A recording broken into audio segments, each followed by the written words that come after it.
2, 3 e... No fim de uma semana neste mundo em turbilhão, sentamo-nos à mesa para o dia de reflexão.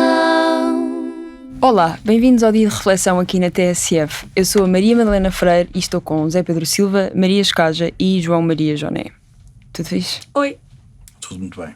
Está impecável. Queres fazer o que estavas a fazer? Não, estou bem, obrigado. Okay. Não vamos fazer ASMR na rádio. Mas se alguém quiser pode dizer. Olha, estávamos a fazer e eu acho que estava a ficar muito bem e que devia ser o novo conteúdo do nosso podcast. Deixem estar, vamos. Deixamos a política e dedicamos-nos a ASMR. A sons. Sim, Joné agora ficou tímido, não percebi. Mas pronto, vamos agora rápido ao café. Expresso abatanado, curto cheio ou pingado, duplo com cheirinho, sem princípio escaldadinho.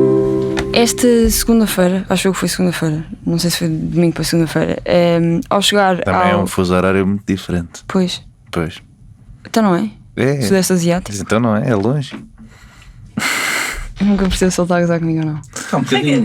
Assumo só que sim. É com a verdade me enganas, porque está certo, mas pode estar a brincar também. Está bem. Esta segunda-feira o mundo testemunhou Emmanuel Macron, presidente francês, a ser fisicamente calado pela sua mulher, com as mãos um pouco agressivas, bem, depende da interpretação, mas pareceu um pouco agressivo, na sua boca e na sua cara. O Palácio Élysée, que acho que é que faz os comunicados e fala pelo presidente francês, já justificou que estavam não é mesmo só... o palácio, é? Se não, ele fala, é como na semana passada. Pois, lembras-te que é o Cabo da Roca que é racista? Sim. É igual. Era para lembrar exatamente isso. Não, o Cabo da Roca não é racista. Não, eu acho que é, ele acha que não é. Exato. E o Eliseu também não fala. Só o jogador. Será ainda?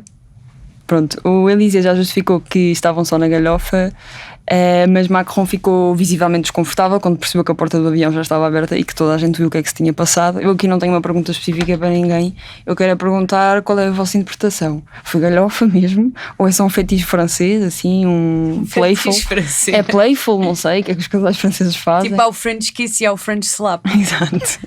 A Brigitte estava um bocadinho marota. Estava-se. Sabes que só quando eles descem as escadas é que me parece que aquilo é de facto uma briga, porque antes disso podia ser daquelas situações que ocorrem. Porque ele cala-te, tu. Como ele olha depois para a câmara e faz aquele ar. Quando olha lá para fora, não é? Sim, mas pode ter sido, mas podia ser perfeitamente uma brincadeira. Agora, quando vai descer a escada e tenta dar a mãozinha e não há mãozinha para ninguém, aí é que se percebeu que eles estavam com os azeites. Não, às vezes darmos a mão a alguém para nos ajudar a descer as escadas atrapalha mais do que ajuda. Isso aí também podia ser esse caso. A senhora, a primeira-dama, teria feito com certeza uma brincadeira e descia sorridente agarrado ao seu Emmanuel. Portanto, claramente que a coisa não estava a correr bem. Mas acontece, não é? Acontece. Eu só acho preocupante porque Macron assumiu um bocadinho, como as democracias ocidentais perderam um bocado a sua âncora, não é? Os Estados Unidos foram à vida e o Macron estava-se a chegar à frente como quem diz, ok, eu vou liderar isto.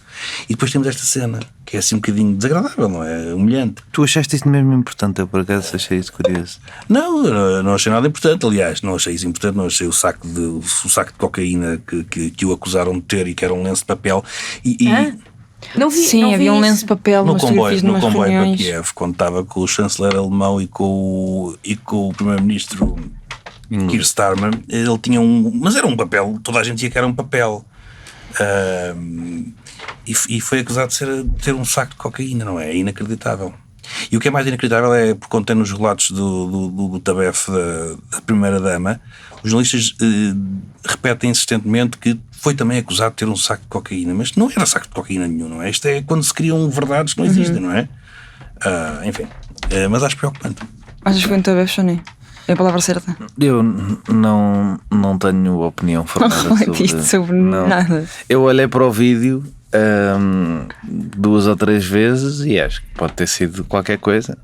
Às vezes as viagens são muito longas e as pessoas irritam-se, às vezes é só uma brincadeirinha, sei lá. Pode ser o jet lag, mas a violência doméstica não é brincadeira nenhuma. Portanto, se por acaso vos baterem e não gostarem, liguem às linhas de apoio necessárias. Mas se eles estavam a gostar e a divertir, tipo, está tudo certo. Eu tive que ver o vídeo 2 ou 3 vezes para perceber onde é que estava o tabefe. Estava a ver, eu olhava para tudo menos para aquele. Eu achei que seria uma coisa mais óbvia. Estavas a olhar para a senhora a abrir a porta. Porque a minha mãe ligou-me e disse: tu viste? A mulher do Macron bateu-lhe. E eu pensei que seria uma coisa muito expressiva, então eu abri o vídeo e depois lá vi que estava ali o braço. Foi sim. Foi sim. Pronto, foi para quem sim. está em podcast. Não foi bem um estalo, não é? Foi assim chega foi para lá. Sim, no maxilar à boca, tipo cala-te. Eu, sobre este assunto, quero dizer que a violência doméstica não é uma anedota, não é Não podes dizer isso depois de eu dizer. Um motivo de risada e que tanto não só as mulheres são vítimas de violência doméstica, como os homens também são. Dito isto, não faço ideia o que é que aconteceu ali. Certo é que publicamente ficou que a Brigitte Macron bateu no marido. Sim, e Macron ficou visivelmente desconfortável quando viu a porta aberta, portanto, mesmo tendo sido galhofa. Eu também não vi isso. Ei, desculpa, ficou tudo enfiado. Mas pronto, eu não achei isso, mas eu queria ainda destacar outra coisa desta história. Eu não queria romantizar um momento que inclui, que pode ser uma situação de agressão. Mas existe, vamos lá ver. Pronto, mas eu poderia dizer outras coisas, mas eu não quero romantizar isto, então vou calar-me. Pronto, mas existe. As pessoas às vezes, fazem coisas. Mas como é que tu podes romantizar isto? Não sim, quem nunca... Estar a sair da porta do avião? Não, deixa estar. Ok. Eu gostava de elogiar o país Vietnã. Porque os gajos de facto não têm mesmo problemas. Os gajos recebem americanos, franceses, chineses, toda a gente lhes fez mal e os gajos estão lá na boa. E até deixam a malta andar à porrada no avião e não dizem nada. São os gajos que estão na boa. Achas que fizeram a propósito? Achas que ouviram a discutir e tipo disseram vamos abrir já as portas, que este gajo está aqui à porta? Um gesto daquele noutras paragens podia ter outras consequências, não é? Apesar de um avião poder ser comparado a território estrangeiro, mas Filipinas, por exemplo, não sei se... Há um Air Force One francês, aquilo trata-se do Air Force One francês. Aquilo trata-se do Air Force One francês, sim. Não, aquilo é um voo militar. Como é que dirias Air Force One em francês? Air Force One? Não, as palavras em francês, não é o sotaque francês nas palavras inglesas. Bem, vamos embora. Vamos embora que já tomamos café a mais, estamos cheios de café. Vamos então à reflexão. Vamos refletir. Vamos continuar esta semana na política nacional. Pedro Nuno Santos já disse oficialmente o seu adeus ao Partido Socialista e parece que vamos ficar todos a contar carneirinhos, pelo menos até outubro, não sabemos o que vai acontecer depois. Carneiro vai avançar de novo para conseguir o cargo de secretário-geral e parece que mais ninguém está muito interessado em avançar. Vamos ter então um PS fofinho, como o Johnny gosta de cunhar na ciência política, um conceito que ele diz que criou. Não sei. Eu nunca disse que queria. Até acho que me inspirei no Francisco Mendes da Silva. Foi? Pronto, então podes dar os Vais fazer um DJ set? Não tenho tanto jeito como ele. Pode trazer lá. Eu não acho que o nosso tenha sido muito pior que o deles. Pela minha parte não teve nada. Ou quase nada. Ainda se suspeitava Eles não tiveram a potra salvarra. Desculpem. Contextualização. Só falam sempre de outros assuntos. É assim, se era para falar isso, falavam no café. Ainda se suspeitava que Medina poderia fazer frente, mas mesmo que fizesse, parece que seria uma luta da ala centrista inclinadinha para a direita do PS. E Maria, quero-te perguntar, terá sido Pedro Nuno Santos o último punho cerrado sério que o PS tinha, ou isto é só o reflexo dos tempos e virão mais oportunidades para o PS se calhar afirmar numa ala não tão centrista à direita?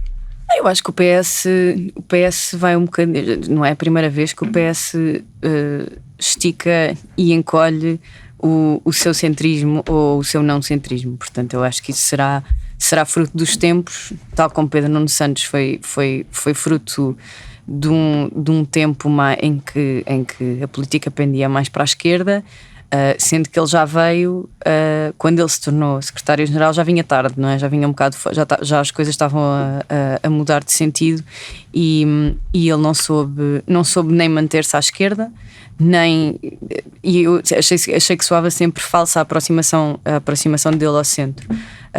Porque ele sempre foi vendido como um radical, foi a pessoa que anunciou 3 aeroportos, a ferrovia, íamos ter uma ferrovia espetacular, que, como se nota, foi bem executado. Era o tipo que dizia que não vamos pagar os banqueiros que paguem a crise e não sei o quê, e os alemães que paguem a crise, e depois, especialmente durante esta campanha eleitoral, esse radicalismo que as pessoas lhe reconheciam não se viu, e o centrismo não colou. Eu acho que o PS, há uma questão sobre estas discussões de lideranças, que é o PS tem um bocado destas elites dentro dele que gostam de decidir, quer dizer, se calhar todos os partidos têm, não é? Tem assim uma elite que decide quem é que se vai candidatar, quem é que não se vai candidatar. Aliás, viu-se pela reunião da Mariana Vieira da Silva, Fernando Medina, quem é que eram os outros dois? Estou-me a esquecer. Eram 4. Ana Catarina Mendes e mais alguém. Pronto. Se calhar eram só 3. Pronto, essa reunião que fazem e depois no fim comunicam que afinal não se vão candidatar. Assim eu acho que o PS precisa, não sei, eu acho que quem está no PS, quem milita no PS e tem propostas novas para o PS, candidate-se. Bora, tipo, vão à luta. Esta certeza. Estás a incentivar a candidatura de Miguel Prata Roça? Eu estou a incentivar qualquer candidatura que anime aquele congresso, não é? Porque senão vai ser só José Luís Carneiro.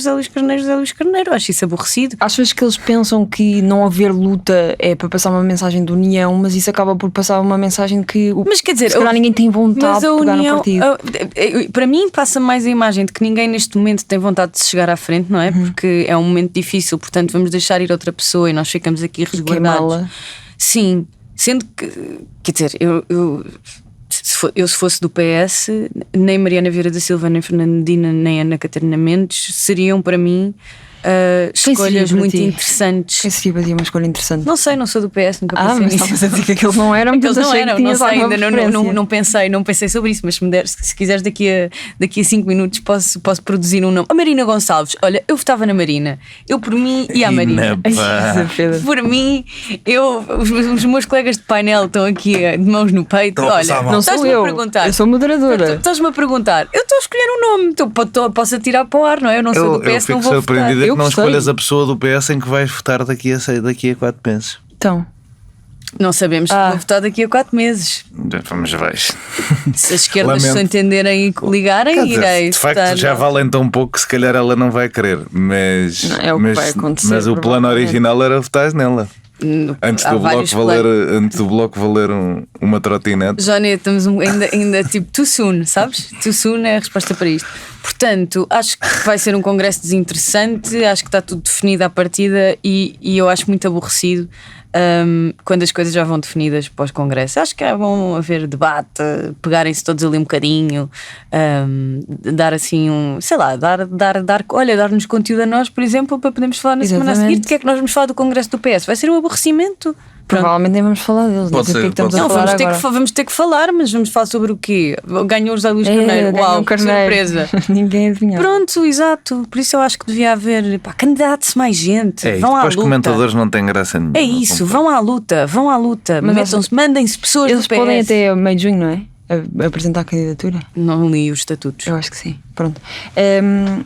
Johnny, achas que de repente José Luís Carneiro, se ganhar, como estamos aqui a dizer, ainda não sabemos, mas é o mais provável, também se vai tentar transformar e surpreender, ou vai ser só amigo da AD e vai querer, pronto, estabilidade e vai fazer com que os 4 anos durem e que a AD não tenha muito trabalho em ter que fazer acordos, coligações mais à direita do que com o PS?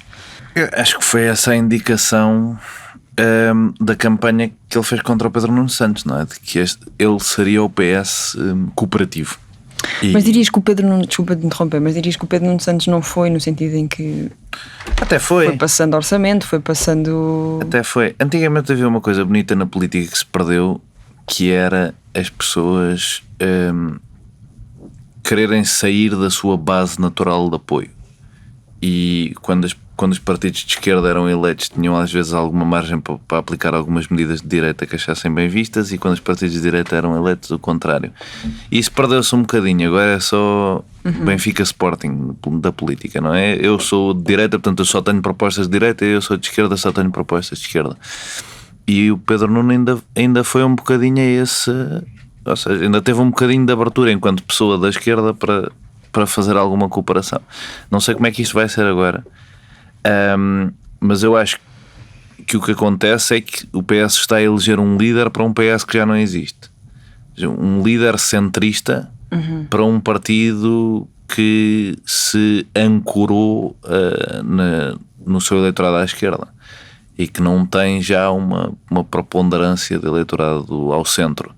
Até porque eu acho que já tenho dado um bocadinho a entender isso, que o Chega vai buscar muito do antigo centro. Do centro lá está de pessoas que gostam de ideias de direita e de esquerda, mesmo que sejam ideias extremadas de direita e de esquerda. E portanto acho uma escolha estranha. Acho estranho não haver debate interno, mas é complicado pelo momento que tu encontras, não é? Porque a ideia seria que mesmo que o Pedro Nuno Santos perdesse, e eu acho que toda a gente achava que ele ia perder, e que ele continuasse até às autárquicas, porque sim, mas que não ia perder desta forma. Pois, exato. E a ideia é que ele continuasse até às autárquicas, porque as escolhas das autárquicas já são dele, em grande medida, porque ele geriu a esmagadora maioria do processo, e portanto seria até injusto para uma pessoa que entrasse. E aliás, está-se a discutir essa possibilidade de haver diretas antes das autárquicas, mas de só haver um congresso depois das autárquicas. Exato. Levando a que o líder só tome posse e Carlos César seja o presidente do partido no entretanto. Não seria uma primeira vez para o PS. Em 85, lá está, num dos 2 piores resultados do que Pedro Nuno Santos, o Almeida Santos também liderou o PS de uma forma um bocadinho interina. E também vi aquela teoria não é teoria nenhuma, mas aquela coisa engraçada no Twitter que todos os nomes secretários-gerais do PS com 2 nomes foram bem sucedidos, todos os que tiveram 3 nomes foram mal sucedidos na política nacional. Isso é uma péssima teoria, porque não é uma teoria, eu disse que não era uma teoria, disse que era uma coisa engraçada. Sim, mas não é verdade, porque o Vítor Constância tem o segundo pior resultado. Toda a regra tem a sua pronto. Exceção. Pois é verdade, obrigada, sempre aqui para mim. Pois, e o Jorge Sampaio também não correu particularmente bem, eu diria, portanto. Sim, mas agora não tenho aqui o tweet. Eu vou procurar e depois pois. digo. Quando o Zé Pedro estiver a falar, eu não tive a ouvir. Eu sei que o PS não teve assim tantos secretários-gerais, mas mesmo assim, com tão poucos, dá para mandar essa regra abaixo. Ninguém disse que era uma regra, é que disseste. Sim, certo. Acho que de facto é uma escolha que se percebe por isso. Um ex-autarca, uma pessoa que ficou isto no fundo era o meu sonho, não é? Eu gostava era que isto tivesse acontecido ao PSD, que era terem perdido e depois terem de escolher a pessoa que perdeu com o Montenegro por unanimidade. Portanto, até estou com um bocadinho de inveja do Zé Luís Carneiro deste default de não, tem que ser ele porque ele perdeu a outra, pronto, agora é ele. Mas repara, ele também foi ministro da Administração Interna, não é? Não acham. Pai, um ano e meio, não? Sim, mas, ou seja, é passível de ser atacado porque também é um ministério difícil e que tinha muitas coisas a tratar que não tratou. Não sei, para mim ele foi secretário de Estado das Comunidades e é assim que eu o vejo. Lá nos churrascos dos imigrantes e não sei o quê. Se calhar também foi isso, na tentativa ainda de mudar os votos enquanto eles estão a caminho. Se calhar foi essa a teoria, mas sim, acho uma escolha, percebo, acho que é uma pessoa competente que apela ao PS autárquico, que é quem manda no partido, não é? Porque aparentemente o PS autárquico disse que não vai haver corrida à liderança e portanto não vai haver corrida à liderança. Percebo que a malta não queira ir porque parece desconfortável, mas eu tenho uma notícia para o Eduardo Cordeiro e para a Mariana Vieira da Silva. Era o Eduardo Cordeiro. Assustaste-me imenso. E para esta malta que diz não vou agora porque agora é desconfortável e agora não sei o quê, que é, eu não sei se vão ter tempo para lá do agora. Portanto, acho que continuo a ver, vejo aqui, vejo nos Estados Unidos, vejo em muitos sítios uma falta de sentido de urgência no centro e no centro-esquerda para se mobilizarem e dizer não, é preciso fazer alguma coisa agora porque isto está agora a destruir-se, que eu acho que está a conduzir ao fim daquilo. E eu, não sendo de centro-esquerda, pelo menos por opção, agora com a radicalização da direita se calhar fui colocado nesse sítio, mas não é o meu sítio, gostava que existisse, lá está, para haver um bocadinho de equilíbrio e eu poder ficar onde gosto de estar, mas parece que não há maneira e parece que não há vontade e portanto é isso. Não, tenho pena que não tenham um debate interno, tenho pena que as pessoas não se cheguem à frente, acho até um bocado cobarde e portanto até saúdo acima de tudo, o Zé Luís Carneiro por querer ser líder do PS. Parece que ninguém quer. Sim, mas acho que não quiseram ou foram movidos a querer? E foi uma conversa interna. Mas querer é só avançar, portanto tinham que ter avançado. Agora também vejo, é a falta de convicções dos partidos. Pessoas que foram pedronunistas de repente apoiarem o Zé Luís Carneiro, ou não eram assim tão de esquerda, ou agora não são assim tão de direita. Alguma coisa. A única garantia que a gente tem é que há uma pessoa favorita a ser líder do PS e portanto tem o apoio de Sérgio Sousa Pinto, como é óbvio, porque é importante estar nas listas e, no máximo dos máximos, não estar nas listas de vez em quando para fazer assim um escarcéu, mas é importante ter atenção e estar nas listas e ser amigo de quem manda, mas com muita rebeldia. Ele é o astrolábio do partido. Ele está sempre contra, muito rebeldemente a favor.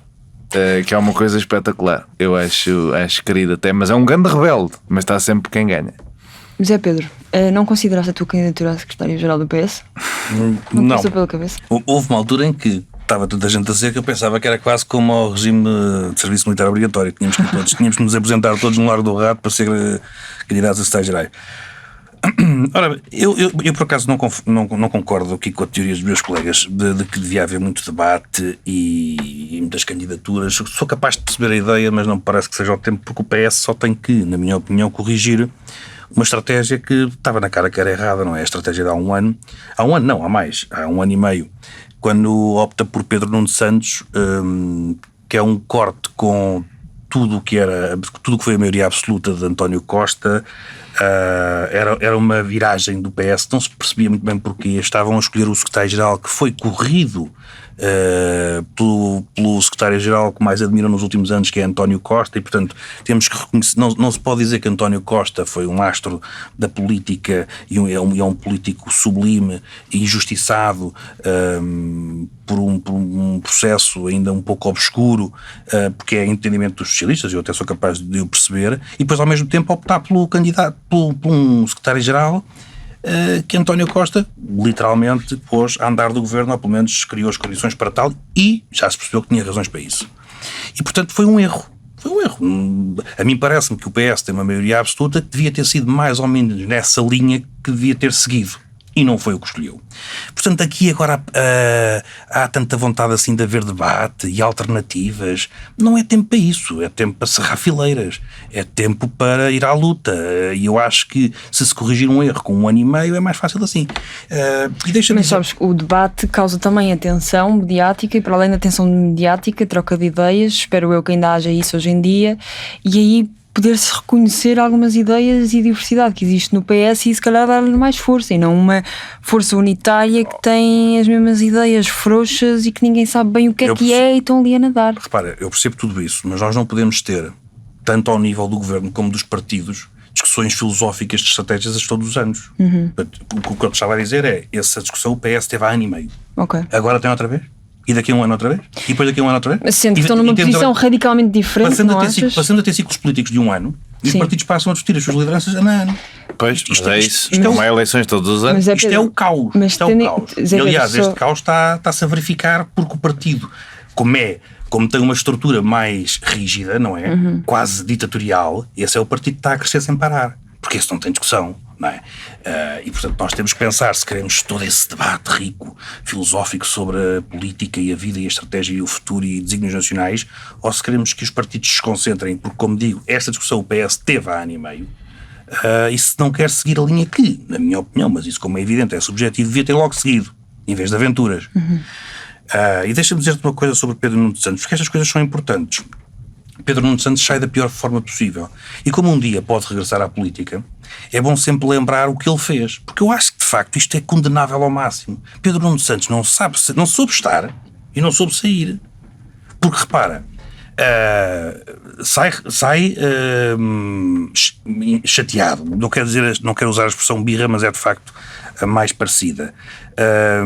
Mina o campo, porque fala em decência, ou seja, ele diz dele próprio como o político decente. Portanto, qualquer outro que tome outra opção, se José Luís Carneiro, confirmado como secretário-geral, tiver conversas com Luís Montenegro, o homem da Spino Viva, o antigo secretário-geral acabou de dizer que é um homem indecente, um político indecente. Portanto, isto não se faz. Pedro Nuno Santos não tem... E se calhar por isso é que António Costa fez o que fez. Porque quem trabalhava com Pedro Nuno Santos como trabalhava António Costa, se calhar percebeu isto, se calhar percebeu este caráter. E, portanto, eu penso que Pedro Nuno Santos sair desta forma... Com o caráter de António Costa também. Pedro Nuno Santos sair desta forma, minar o campo para o próximo, chamando logo de indecente qualquer outra estratégia que não fosse a dele.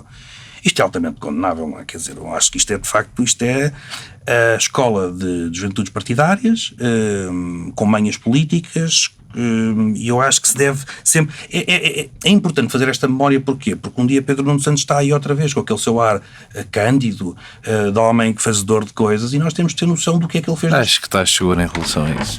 António José ele vai aparecer. António José Seguro, quando saiu, e atenção, António José Seguro saiu do PS corrido aos pontapés.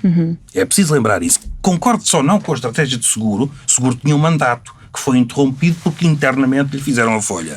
António José Seguro saiu, ponto. Não minou campo a ninguém, foi à vida dele, foi dar aulas. Eu acho que esta é a postura correta. correta. Mas de que forma é que tu estás a dizer que minou o campo por ter saído assim? Acabou de dizer que é indecente, que ele é um político decente e por isso sai, sim. Ok. Ao contrário, não é? Que é uma regra de direito, os outros são indecentes, não é? Quem fizer um acordo com o PQAD... Não será decente por cumprir a sua palavra e não voltar com ela atrás? Não, a questão do político decente é porque não era capaz de ter conversas com o homem da Spino Viva. Este é o entendimento político do que ele disse. Portanto, a decência não teve nada a ver nem com saídas, nem com... A decência era porque ele seria incapaz de viabilizar o governo da AD. Foi o que o Pedro Nuno Santos disse. O que significa que quem viabilizar... Tendo em conta o que eu já disse anteriormente, se calhar pode ter esse contexto e não tanto seria incapaz de viabilizar... É evidente que o contexto... Porque ele é um gatuno. Não, repara, se calhar ele disse dentro do contexto de que exato, se eu já inviabilizei, não vou ser capaz agora de viabilizar. Claro. O José Luís Carneiro não está nessa posição. Obviamente Pedro Nuno Santos diz isto no contexto da burrada que fez. Isso não há dúvida nenhuma. E a burrada foi uma vez a passear na rua quando alguém lhe perguntou se viabilizava uma moção de censura e disse: eles não façam isso, que não se atrevam. Porque eu chumbo já, ou seja, atravessou-se sem ter que se atravessar, porque seria sempre uma coisa que era preciso reflexão, nomeadamente interna, e atravessou-se naquele dia daquela forma porque é um político, precipitado. Portanto, é no contexto da burrada que fez que agora diz que tem que manter a sua... E eu sou capaz de o perceber. Podia ficar calado. Porque a partir do momento em que põe isto no campo da decência, e quando andamos com estas coisas das éticas, das decências, tudo isto, é sempre terrenos assim complicados, é uma tentativa de desestabilizar o seu próprio partido. O Pedro, com esta saída ruidosa, o que Pedro Nuno Santos quis fazer foi desestabilizar o seu partido depois do que lhe fez. Achas que ele está irritado com o PS? Claro que sim, com o PS, com o mundo. Ele claramente está revoltado por ninguém o entender, não é? Eu acho que essas duas coisas conflituam, não é? Ou ele está revoltado ou está a fazer coisas táticas. Acho que ele não está a fazer as duas coisas ao mesmo tempo. Eu acho que ele está revoltado, mas não acho que ele esteja taticamente a pensar. Mas eu também não acho que ele esteja taticamente a pensar. Eu estou a dizer que ele pode regressar daqui a 10 anos, não estou a dizer que esteja... E aliás, eu acho que seria louco, que isso não me parece que seja, se ele estivesse a pensar num futuro próximo regressar à vida política, não é? Não, agora tem que fazer uma travessia do deserto. Acho que não está de todo. Não, mas não estou a dizer isto enquanto tática. Agora, então não percebo porque é que tu achas um partido que de repente pela primeira vez sai do top 2, porque é que não há de ter que fazer uma mega reflexão interna? Se a reflexão interna é vou voltar a ter um líder que fale como um eleitorado que eu perdi, isso é uma reflexão legítima. Isso aconteceu, por exemplo, ao Partido Democrata, que deixou de ter o Sul e teve o Bill Clinton na mesma. Agora, não quer dizer que não se deva ter essa reflexão, e acho que tu teres, até podes dizer, não faz sentido antes das autárquicas porque os partidos não têm tempo e depois ficam a mobilizar para as diretas e depois não há autárquicas, tudo certo, mas depois das autárquicas, quando supostamente até tens tempo, pelo menos um ano até haver outras eleições, tens um debate interno sério, parece-me normal.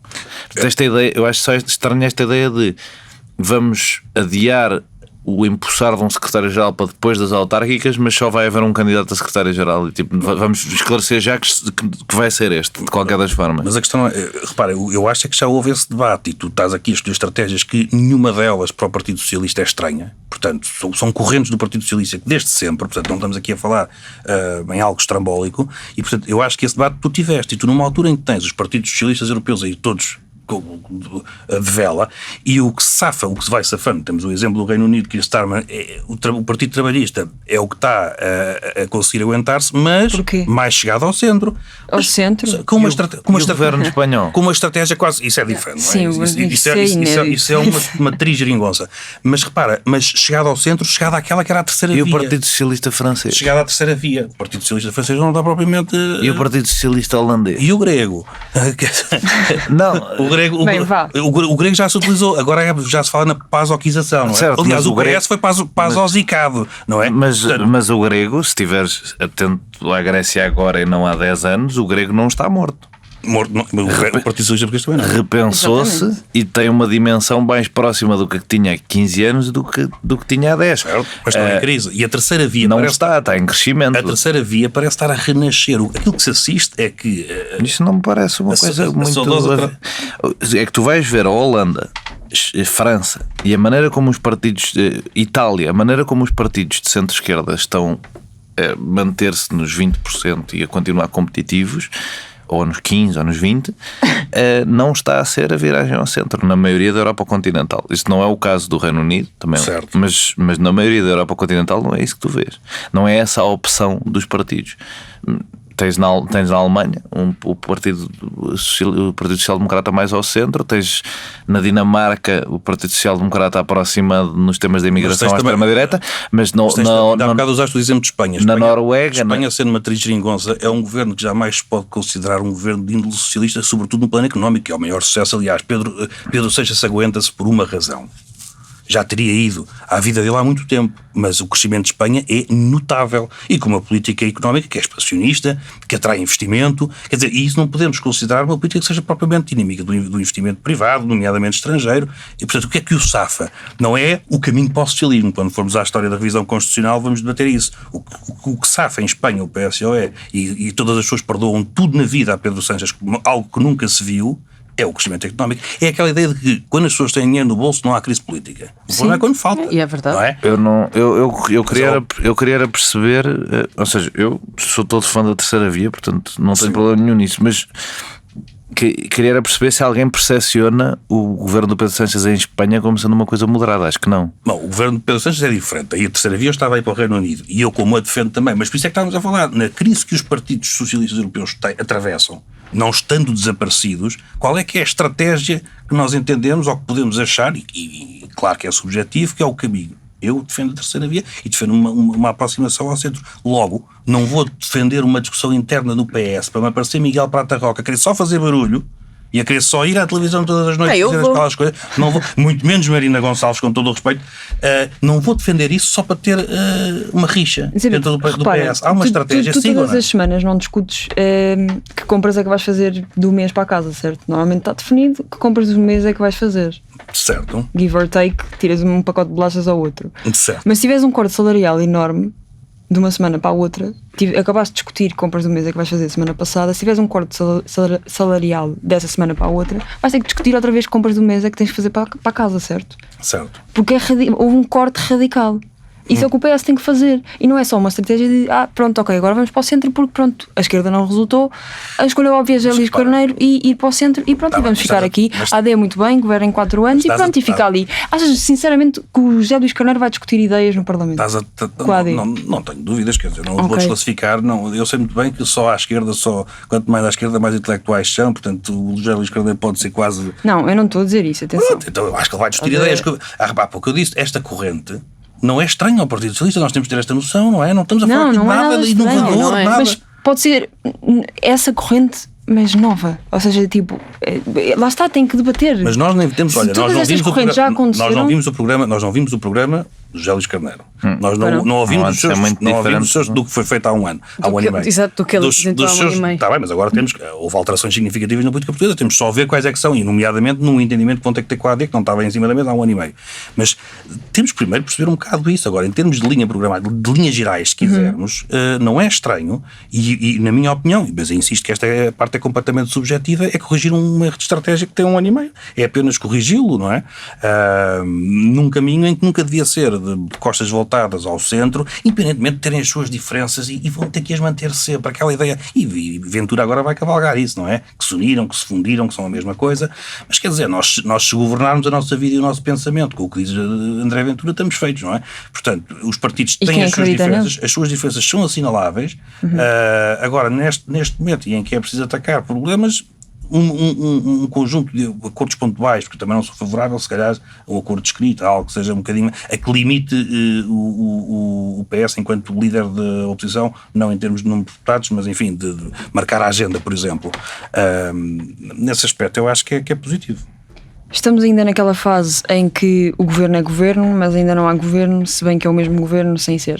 Sem maioria absoluta, mesmo chamando os amigos de Milei, a AD encontra-se novamente pedinte, mas apresentando-se sempre como a escolha do povo e dizendo que é a responsabilidade dos partidos não desrespeitarem a vontade do povo, tendo de se vergar à vontade esses partidos, à vontade laranja e ligeiramente azul, sim, porque o CDS ainda lá está. Não sei se alguém se esqueceu ou não, mas era só para certificar que sabem que o CDS ainda lá está. Johnny, queria te perguntar, e isto também podemos entrar sobre a conversa da revisão constitucional, que está a ser um debate que está a ser tido.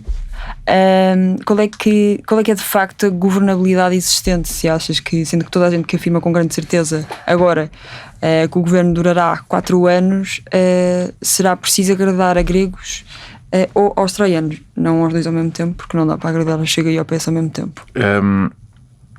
Acho que as pessoas já podiam ter parado de dizer que os governos vão durar 4 anos, visto que nem maiorias absolutas duram 4 anos. E acho que, apesar das condições serem evidentes para a viabilização de um primeiro momento com o José Luís Carneiro, isso não dá garantias nenhumas daqui para a frente, nem sequer dá garantias nenhumas que o José Luís Carneiro, pela maneira como está a ser eleito, vai sobreviver muito tempo.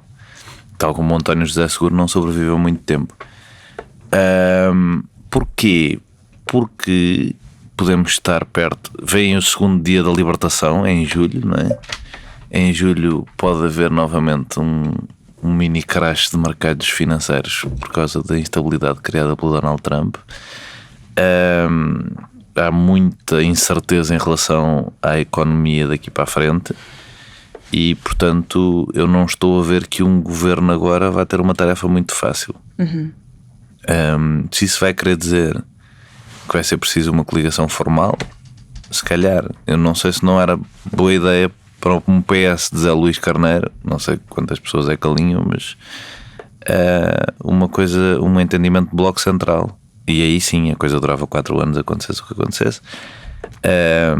Achas que o PS não corre risco de ser sugado aí nessa solução? Sim, ou seja, mas aqui a grande aposta é que o PS se calhar nunca mais vai ter este peso relativo.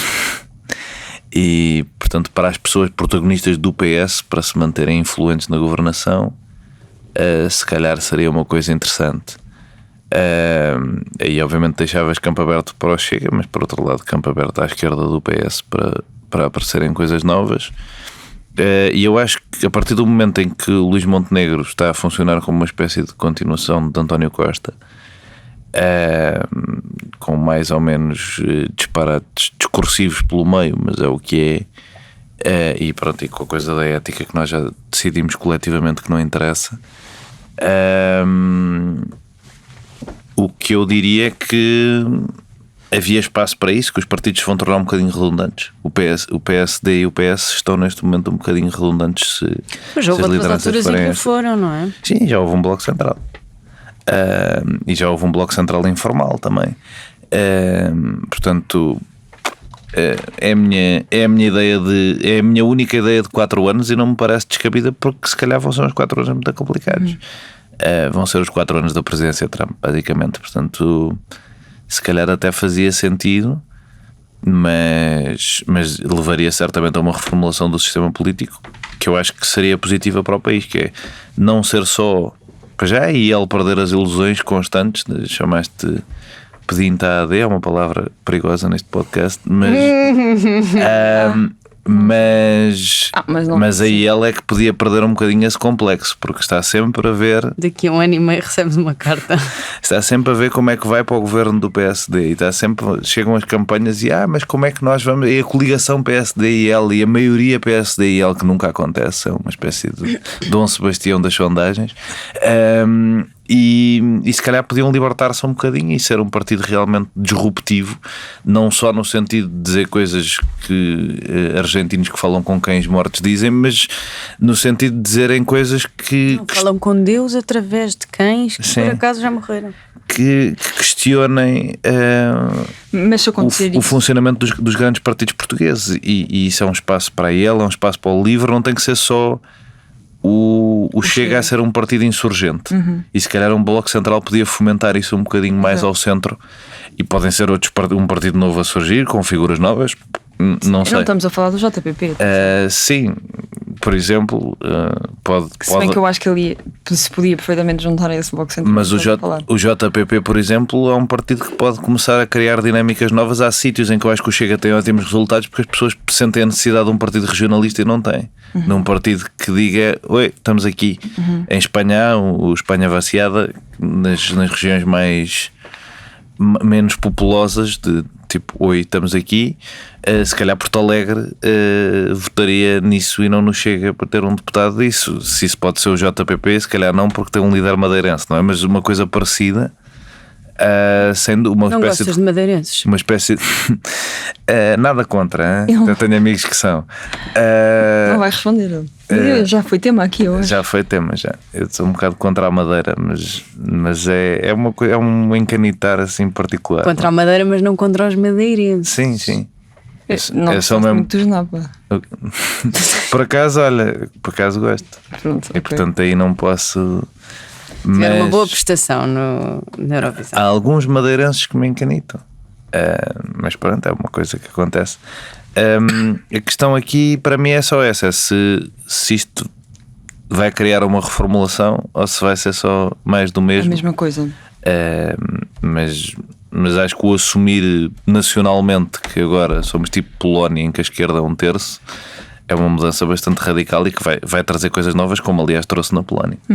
E Maria, não havendo esta solução que o João nem está a falar, de Bloco Central, sentes que o não é não que a AD tem vindo a dizer poderá ser menos vincado agora, se não houver esta solução, e se José Luís Carneiro pode ser amigo, mas não tão amigo como o João nem está a dizer?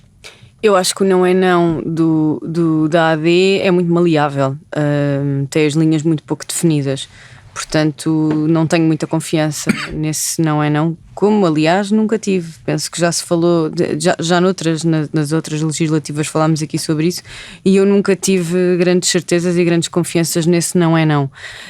Eu disse aqui na semana passada e volto a repetir que dentro da conjuntura atual, que não é de todo o que eu desejaria, eu acho que um Bloco Central é a solução que poderá proteger melhor a vida das pessoas, porque o que mais me preocupa no meio disto tudo não é o resultado desastroso que o meu partido teve. Estaria muito bem se o meu problema fosse só o Bloco de Esquerda. O que me preocupa é a conjuntura geral, é a esquerda ter deixado de ter peso para fazer o que quer que seja, é a possibilidade de haver uma pela primeira vez na história, pós 25 de Abril, uma revisão constitucional que não precise do PS para ser feita, e é a quantidade de pessoas que vão sofrer no caso da AD querer fazer acordos com o Chega, não é?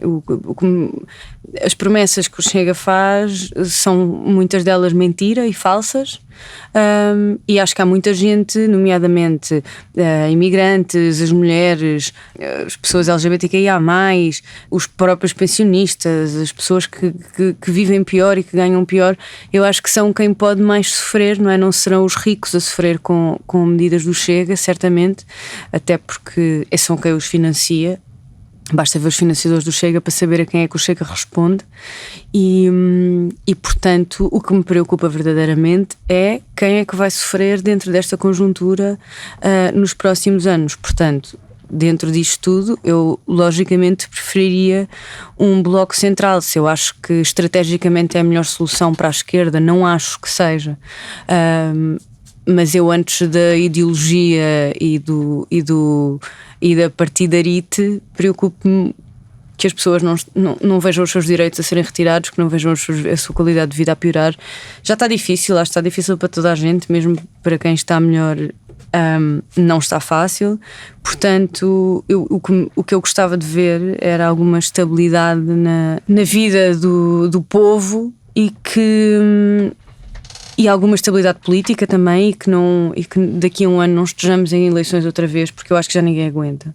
A minha questão também, eu fico com uma questão que é, fala-se do Bloco Central já desde que o Chega apareceu, e que seria muito perigoso fazer um Bloco Central porque a oposição ficava única e exclusiva do Chega e isso permitia que o Chega crescesse. Chegámos a uma... O Chega cresce regardless. Chegámos a um sítio em que não houve Bloco Central e o Chega cresceu. O Chega cresce. E agora inevitavelmente a solução é o Bloco Central. Se tivéssemos feito mais cedo, achas que podia ter prevenido? Nunca sabemos. Não mas sei. É uma reflexão. Não sei, mas o que eu acho é que temos que deixar de fazer com que o Chega condicione a democracia toda, não é? Estamos sempre a fazer as coisas para ver se o Chega não cresce. Eu acho que já se percebeu que ainda ninguém sabe o que é que há de fazer para ver se o Chega não cresce. Tudo o que se tentou até agora não funcionou. Portanto, é tomar decisões ainda não houve uma eleição, tirando as europeias, em que o Chega não tenha crescido. E portanto, eu acho que temos que deixar de pensar no o que é melhor para o Chega não crescer e começar a fazer o que nós achamos que é melhor para o país. Exatamente. Okay. Zé Pedro, o Luís disse durante a campanha que queria trabalhar. Achas que ele vai conseguir? Sabes quem é o Luís, certo? Sei, então, quem é que não sabe? É o Godinho, não é? É isso, exato. Vamos lá ver. Ele vai conseguir trabalhar. Ele até estava a conseguir trabalhar com o Parlamento anterior, até ao caso Pinum Viva, estava a conseguir fazer o seu trabalho numa conjuntura que me parece mais difícil, porque o PS estava a apoiar, é verdade, mas sempre com a mão no tapete pode tirar a qualquer momento. E isso agora não vai acontecer, porque isso seria o fim do PS, quer dizer, aí é que sim podíamos falar no PS numa quarta força política, depois de ser ultrapassado também pelo LIVRE. E portanto, mal ou bem, o PS terá um trabalho dificílimo, que é apoiar sem parecer fundido ou coligado. E portanto o Luís vai conseguir trabalhar. O que eu acho é que o Luís, não sei se acredito muito no que vou dizer, ou por outro acredito com certeza pelo seu próprio valor, mas não sei se é o que vai acontecer, porque era preciso de facto que esta malta toda tivesse a consciência do que está em causa, não é? O meu problema e com isto vou às revisões constitucionais, a revisão constitucional do debate é absolutamente, aliás, quando nós nos interrogamos filosoficamente sobre as causas para estes crescimentos todos dos extremismos e dos populismos e tudo isso, está aqui também, quer dizer, temos que ir vendo casa a casa e temos que dizer, olha, quando vemos o médico que consegue aldrabar o sistema e ganhar 51 mil dias numa cirurgia de um dia, olha, cá está. Sabem porquê? Porque isso tem um nome. Qual é o nome? É bandalheira. E quem é que se aproveitou da bandalheira? Foi o populista. Mais uma vez a fazer o trabalho dele, que ele acorda de manhã para fazer aquilo. E portanto, quando nós percebemos que o Estado está nesta, insisto, bandalheira, para usar de propósito uma expressão dele, 400 mil euros em 10 dias, isto não pode acontecer, não pode. Não, este desmazelo com o dinheiro. Porquê? Porque as pessoas, tanto os singulares como os coletivos, pagam os seus impostos, custa-lhes, seja a carga fiscal alta ou baixa, não interessa, a pessoa chega ao final, tem que levar ali a porrada e depois vê, olha, um esperto conseguiu 51 mil euros numa cirurgia. E num dia de cirurgias. E portanto, o Estado, neste caso o poder político, o governo, isto não é possível, isto não pode acontecer. Mas acontece, e acontecem outras coisas. Portanto, estar-se a assistir a discussões de revisão constitucional, a justiça portuguesa, cá vou eu puxar a brasa à minha sardinha, tem problemas sérios. Discute-se o quê? A prisão perpétua. Quer dizer, não cabe na cabeça de ninguém. Sim, mas tens que perceber que é o extremo que faz com que ele ganhe coisas, mas não é? repara, As pessoas vão logo à prisão para a vida toda, não querem. Mas eu nem sequer sou contra isso. Atenção, eu não sou prisão perpétua? Eu não sou contra uma prisão constitucional que acabe com o jurídico. Não sou. Não sou contra o fim do cúmulo jurídico. Mas és a favor da prisão perpétua? Sim, não vamos estar agora a discutir isso. Ei, não vamos estar agora. Sou a favor do fim do cúmulo jurídico. Acho que não faz sentido. Mas não é essa a discussão que vamos ter agora. Não é, mas um dia temos que ter esta. Mas quer dizer, mas se quiserem podemos ter agora. Não, podemos ter quando chegar à revisão constitucional. Para mim é um bocado vamos guardá-la para o futuro. Para mim é um bocado evidente. O que é evidente? Para mim não era nada evidente que tu fosses contra a prisão perpétua. Não é contra. Não, é a favor. Não, desculpa, contra sou eu. Jurídico, porque na prática vai dar ao mesmo. Então porquê é que estás a dizer de maneira diferente?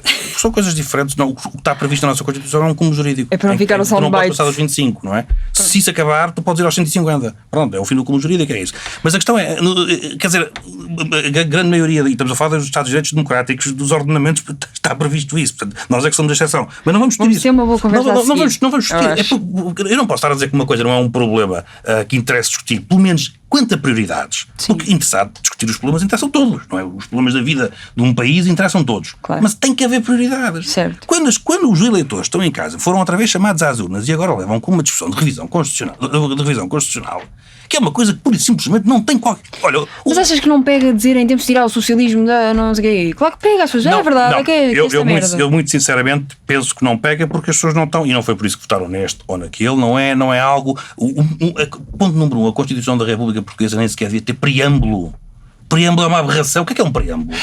É coisa, mas tu dizes-me assim, mas interessa agora discutir se vão unir 3 ou 4 para a maioria 2/3 para acabar com o preâmbulo? Não! Porque o país não está nada a caminho do socialismo. Porque o preâmbulo é letra morta. Portanto, insisto, a Conservatória do Registro Comercial em Lisboa está a demorar 5 ou 6 meses para fazer registros. 5 ou 6 meses para fazer um registro. E estamos agora... mas o problema da Constituição é que tem o preâmbulo para o socialismo. O caminho para o socialismo não é. E, portanto, nós temos que olhar para estas nossas celemas de merda, com todo o respeito, e perceber que isto é que causa o descontentamento, e depois as pessoas vingam-se e dizem vou fazer isto, o país tem de ser tudo refundado, porque nós não podemos... E agora vou à tua pergunta. O que o Luís tem que fazer, o Luís e o José Luís, e eventualmente também com o Rui Rocha... Mais uma redundância. Vai ser Luís Marques Mendes, Luís... Montenegro e José Luís. O que o Luís e o José Luís têm que fazer? Um complô de Luíses. Qual é o primeiro nome do governo? Desculpa. Henrique. Fala-se em então não pode ser presidente. Está feito aqui. Fala-se em blocos centrais e isso é tudo nomes, é tudo coisas políticas. O que interessa é que tu tenhas uma maioria. Tudo nomes? Não, é tudo um nome, que é Luís por todo lado. Exatamente, são os Luíses. O que tu tens é que ter um governo, sim, com apoio, sem apoio, seja como for, que ataque diversos problemas que o país atravessa, porque os problemas também não são sempre iguais, não são sempre os mesmos. Os problemas que temos hoje não são os problemas que temos em 90, ou no meados do século passado. Quer dizer, os problemas já vão mudando e nós escolhemos governantes para responder aos problemas que vão surgindo. Há períodos com mais guerras, como é o caso, e o que é importante é que sejam atacados esses problemas. O meu problema com André Ventura, com qualquer tipo de acordo, seja para revisão constitucional, seja para governo, seja apoio parlamentar, não está no Chega, não está em quem votou no Chega. Não está sequer nas políticas do Chega, apesar de querer discutir muitas delas. Não é nada disso. O meu problema é com André Ventura. André Ventura não é confiável. André Ventura não é alguém com quem se possa celebrar pacto algum.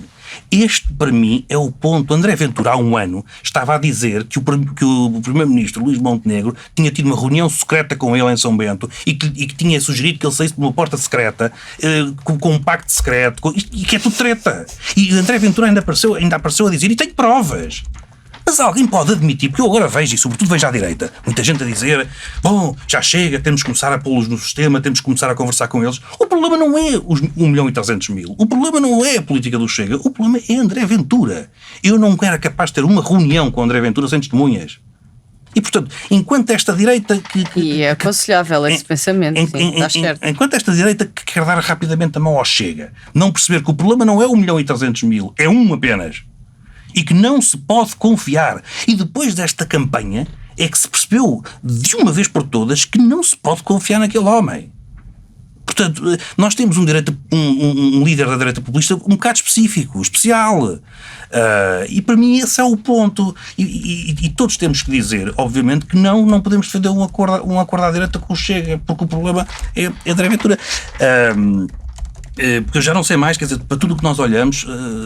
Quer dizer, esta questão das portas secretas, de que tenho provas, eu sei que a memória é curta, mas isto foi há um ano. Isto foi há um ano que André Ventura praticamente inventou um acordo secreto. E agora e termino com um ponto. Por favor. Quando falam do pacto com o Chega, dizendo que é desta forma que o vão responsabilizar e por isso acabam com ele, estão-se a esquecer de um pequeno pormenor. É que no processo de vitimização de André Ventura, esse tal acordo, esse tal pacto, é a cereja no topo do bolo. Porque ele em pouco tempo ruía a corda, que rompia com estrondo e dizia que tinha que sair do acordo porque o queriam corromper e que ele não pode aceitar. Portanto, é de uma ingenuidade. Quando se está a lidar com um charlatão, é de uma ingenuidade não perceber que um acordo é uma coisa que durava poucos meses e que rebentava em escândalo. Mas já aconteceu mais ou menos um vai, não foi? Tivemos um caso o ano passado, quando a AD ganhou as eleições também, que o Chega veio dizer que havia acordo, depois a AD veio dizer... É o que eu estou a dizer. Pronto. Mas a AD sempre negou. A AD disse que falou com os partidos todos. Sim, mas aquilo foi ali um bocadinho... Foi um bocadinho duvidoso. Então vais confiar em André Ventura e não... Não vou confiar em André Ventura. Eu prefiro só dizer que eles colocaram o André Ventura, como estavas a dizer, numa posição de... Não, André Ventura de poder dizer o que quiser. Não, André Ventura colocou-se nessa posição. O que o governo fez na altura chamou todos a São Bento. E André Ventura, quando saiu de lá, o que disse foi: eles quiseram um acordo e até me sugeriram aqui uma porta secreta, que não é porta secreta nenhuma, os dois palácios estão ligados. O Palacete de São Bento e o Palácio de São Bento, que é a Assembleia da República, estão ligados. Sim, mas não é porta secreta. Percebo. Mas deram credibilidade para que ele o Primeiro-Ministro, quando vai para o Parlamento, não vai de carro. Vai para uma porta secreta, que é o que este tipo chamou de porta secreta. Se caso era carro, é ridículo. Subia com as perninhas que tem e ia a pé. Isto é alguém em quem se pode confiar. Isso é, por amor de Deus. Portanto, há um ano... Olha, se fosse só essa a prova, e já bastava essa prova que ele não é confiável. Mas, Maria, só essa e estávamos bem. Maria, tens alguma interpretação disto da revisão constitucional? Achas importante? Achas ou não assunto? Estás com medo? Se eu tenho alguma interpretação... Eu sei que estás transversalmente.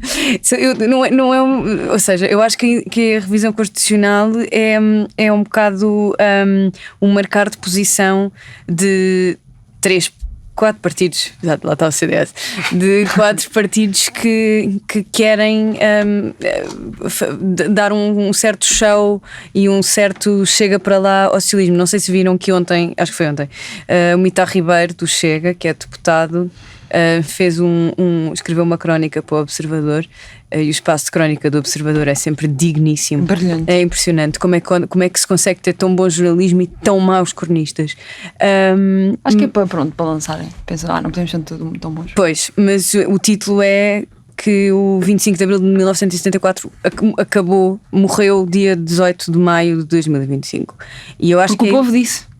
Pronto, cada um interpreta o que o povo diz à sua maneira, mas pronto. Mas eu acho que esta ideia da revisão constitucional, que já tem sido falada e que já tem sido uma vontade, além de querer provavelmente alienar alguns direitos, esta senda, especialmente a Iniciativa Liberal, de tirar o preâmbulo para remover o socialismo da Constituição, eu acho que é mais uma coisa ideológica do que uma coisa prática, e acho que é no fundo fazer um manguito não só à esquerda, mas à história e ao MFA e a toda a gente que lutou e alguns que morreram para podermos hoje viver em liberdade e estarmos a falar de revisões constitucionais. E vou ficar muito triste quando tirarem o preâmbulo. Eu acho mesmo que vai ser a primeira coisa a sair, vai ser o preâmbulo da Constituição. Bom, e confesso aqui que vou ficar provavelmente chorarei no momento em que sair o preâmbulo da Constituição. É lógico que me preocupa mais que saia o direito à habitação, que saia o direito à saúde, que saia a proibição de movimentos ou de ideologias fascistas ou nazis. Há outras coisas que são muito mais preocupantes do que o preâmbulo. O preâmbulo é fogo de vista e acho que a Iniciativa Liberal irá por aí.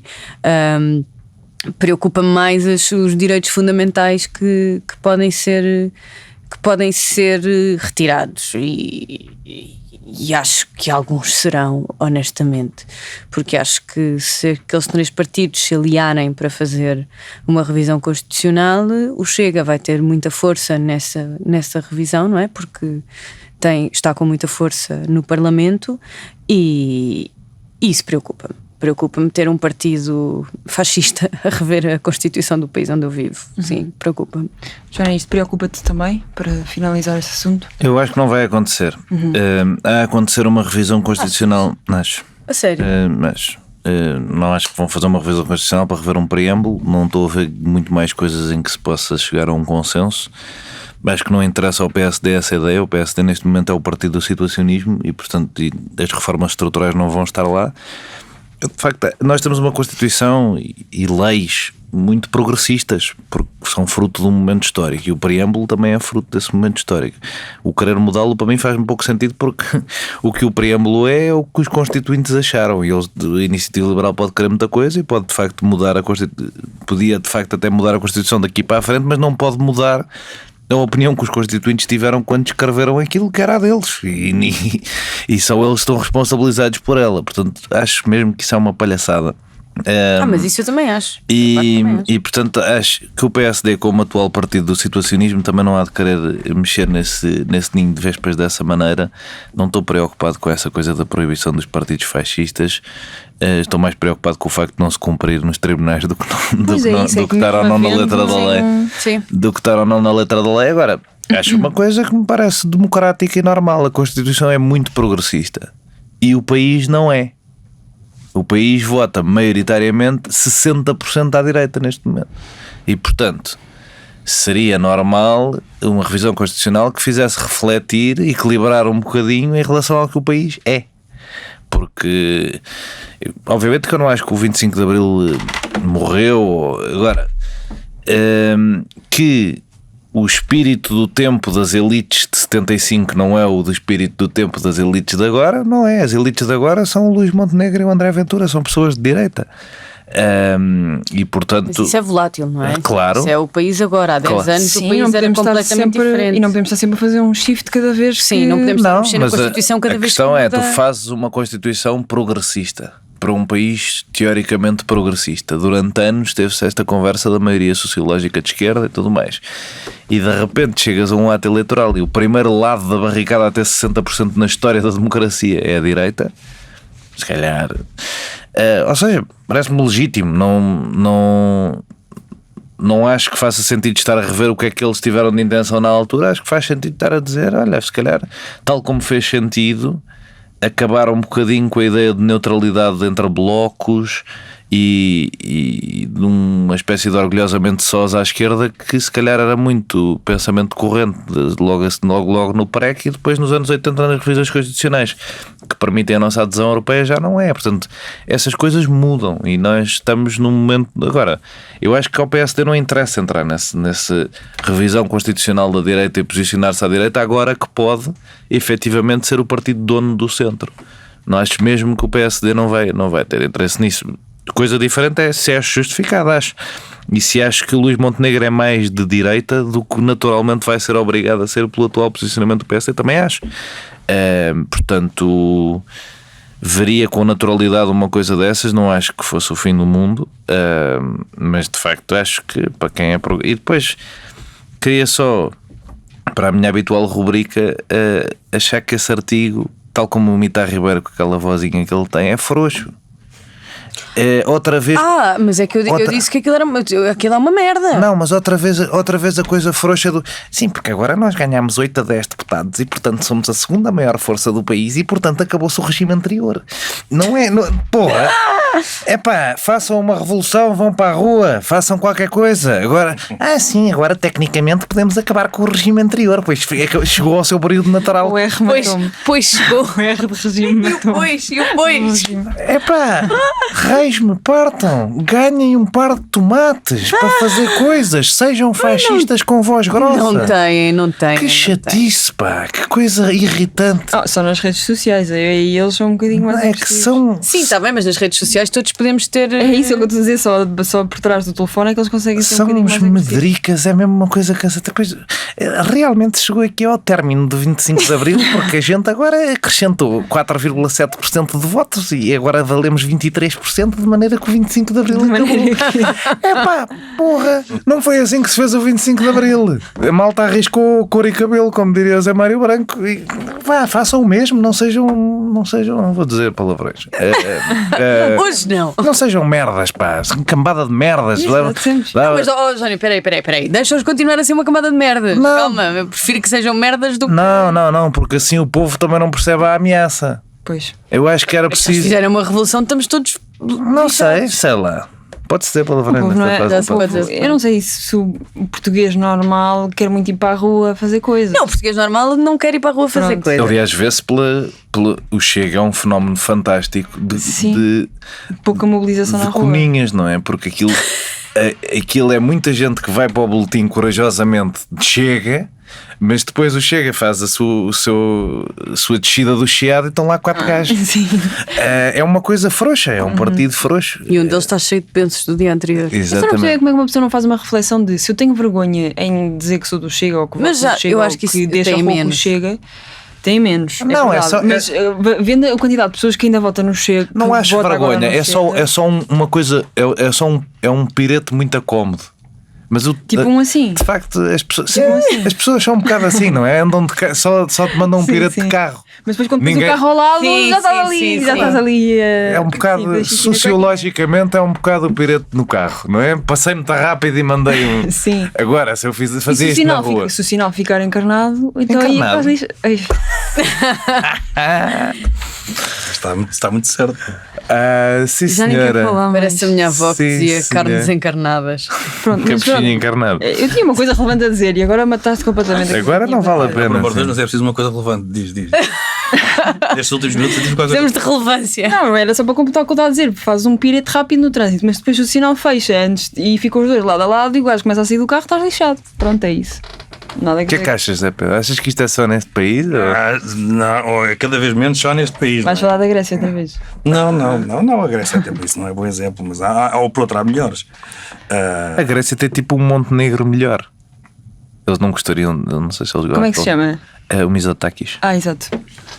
Isso é para Que é um gajo que ganha assim sempre mais ou menos, mas bem, e governa melhor e é mais inteligente e tal. Mas pronto, continuamos em Portugal e nós cá estaremos, acho eu. Não acho que ninguém quer emigrar ainda. Para a Grécia. Olha que não.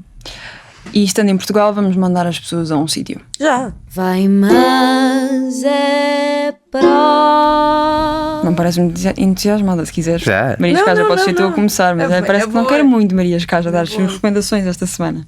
Eu? Minha amiga. Já aqui. Então, compasso de espera. Zé Pedro, tens recomendações? Tenho, sim, senhora. Olha, a primeira foi uma recomendação que me foi feita há pouco, aqui uma recomendação técnica, que é para mandar as pessoas ao Museu do Sporting ver as taças todas, ou por outras novidades do Museu do Sporting. Quantas tem? Que há muitas. Quantas Para novidades? quem não está a ver, eu estou a revirar os olhos. Ouve, esquece. É que não é só do não é- futebol profissional. exatamente, Sim, é sim. Percam 2 dias no Museu do Sporting para ver tudo com atenção, só em novidades. Haviam de me Se querem pagar ver aí bem. Se querem ver o passado, também têm que pôr mais um dia ou uma tarde. Depois, quero mandar as pessoas, aquilo como vai começar aí em força a cereja, gostava de mandar as pessoas ao... Mas está um problema com a cereja. Está bom com a cereja, não me digas. Está, atrasou 2 semanas. E aí está a haver um problema agora com as cervejas por causa da cereja. Estás a ver? Bandalheira. Bandalheira. Agora vai aparecer-nos Aventura a dizer isto com a cereja não se pode passar. Eu sou muito atenta à situação da Se o cereja. Chega fosse governo, as cerejas estavam prontas no dia e ao dia e a hora certa. Vai aparecer a Aventura com uma caixa de cerejas e diz: estão a ver como eu consegui as cerejas? Exatamente, Mas- fui apanhar eu com a minha mão. Mas olha, os festivais estão marcados. Há o Festival da Cereja de Rezende, em Viseu, 31 de maio a 8 de junho. Espero que seja de junho. E depois há aqui um festival que eu vou ter que ler isto como o festival se chama. Nem é um festival, é uma festa. Festa da Cereja e Cu. É como ele se chama. Eu penso que isto é de cereja. Co ou co, tipo companhia? Pois, mas eu li Festa da Cereja e Cu 2025. Epá, já chega. É que eu não sei em Acabou estrangeiro, a sopa. não é? Eu não sei em estrangeiro. Tu dizes Company, não é? Sim, tipo, Pronto. Se quiseres, tu não isto dizes é um monstros de espaço cu, pronto, dizes mas, monstros de cu aos Isto teus filhos. é em Alfândega da Fé, em Bragança, e portanto eu chamo os bois pelos nomes, aliás, já não é. Mas CO não é cool. Eu sei, mas digo eu. Eu digo que eu Ele é quero que pai. foi para isto que se fez o 25 de Abril e não se esqueçam do preâmbulo. Querem acabar com a possibilidade de eu dizer as coisas como eu quero. De 6 a 8 de junho, em Alfândega da Fé já disse, portanto, mas antes de irem a estes festivais todos, percebam se a Madalena tem razão e se há um problema com a cereja. Sr. Maria Johnny, Não tenho nada. tens, então o que é que vai acontecer O que é que vai acontecer? em junho? Ah, É a Santos. melhor altura do ano. É verdade. Mas Tens o Excel. tenho o Excel. Domingo começa, é verdade. Mas domingo é um mau dia para começar o Não é mês de nada. junho. Não vamos. Todos os dias são bons. Não vamos domingo aos Santos? Já? Abrir a época? Pois, Eu vou já talvez. esta sexta-feira, digo-te já. Porque eu vou estar nos Açores, então vou. Vais perder. apanhar o Santo Cristo. Não, Santo Cristo, estive lá eu. Que sorte. Nem sei de que falas, mas sim. Pois, Tens que ser mais conhecedora de Açores. para Mas saber. acredito que há santos populares nos Açores também. Espero que não me desiludam aí. Já As festas de Santo Cristo. por acaso posso recomendar grande restaurante a que fui nos Açores. Qual? Que é o restaurante com o pior aspecto em que eu já tive. E por acaso comi ganda bife. Não sei se isso foi uma ótima. Mas... Qual? Primeira linha para estás a procurar, recomendação. abrir o mapa. Sim. Estou a abrir o mapa. Maria Escaja, recomendo. Não, vou mandar as pessoas a este sítio. Mas já, eu fui a 2 ótimos restaurantes, mas um já tinha ido, que é o restaurante Saca-Rolhas, na freguesia da Relva, que é bem bom. Mas esse é bonito. E este tinha a pior iluminação que eu alguma vez vi na vida. Achei que ia morrer quando lá entrei, mas o bife era ótimo. Portanto, o café, Scorpion Café, em Ponte Garca. E ficam estas minhas recomendações gastronómicas do meu périplo de 4 dias pela Ilha de São Miguel. Pronto, Maria Escaja, era para ser a primeira, vai ser a última. Minha recomendação é musical e é também a causa de eu estar com insónias há 2 dias. A minha recomendação é irem ao Festival Vilar de Mouros, que anunciou hoje, quarta-feira, o seu cartaz. Quase todo, ainda não todo, mas grande parte. Vai ter Sex Pistols com o Frank Carter, Papa Roach, James the Weasel, The Cooks, Refused, I Prevail, Stranglers, The Damned, The Ting Tings, Palael Royale, Stereo MC, Star Sailor, Altered Images, Girl Band, Girl Scout e Hybrid Theory. E vai ser incrível e estou super entusiasmada e, portanto... Há à venda passos de 3 dias e de 4 dias. Aconselho de 4 dias, venham ao Vilar de Mouros. Tu vais? Se eu vou, por mim já lá estava. E não pedes cerveja desta vez? Estamos a burro. Não, porque eu em trabalho não bebo. Mas não sais às 5? Só. Não, saio à 1 da manhã. Mas vocês não defendem a semana dos 4 Aliás, Quem mentira. esteve no Musa vai discordar disso, mas sim. Por acaso, eu em trabalho não bebo, mesmo, tipo em festivais. Em Vilar de Mouros no ano passado bebi sempre algumas cervejas fora no palco histórico. Aquilo tem o recinto e depois tem o palco histórico, que é tipo o primeiro palco. O festival faz 60 anos este ano, by the way. É o festival mais antigo na Península Ibérica e tem uma zona que é tipo o after, que tem um DJ, e aí sim bebia sempre uns copos antes de ir para casa, mas já à tarde. Portanto sim, podem pagar copos, mas na zona do palco histórico, não dentro do recinto. E pode ser uma limonada, não tem que ser. Não, pode ser cerveja, mas pode ser, mas depois do recinto fechar. Mas estou muito entusiasmada. Não durmo há 2 dias, mas estou muito entusiasmada e estou mesmo contente com poder aqui partilhar e anunciar e convidar as pessoas, ou seja, não é? Para virem a Vilar de Mouros este ano, porque vai ser. As pessoas vão lá à porta agora dizer: Maria Escaja disse que eu podia entrar, estou na guest. Sou convidado da Maria Escaja.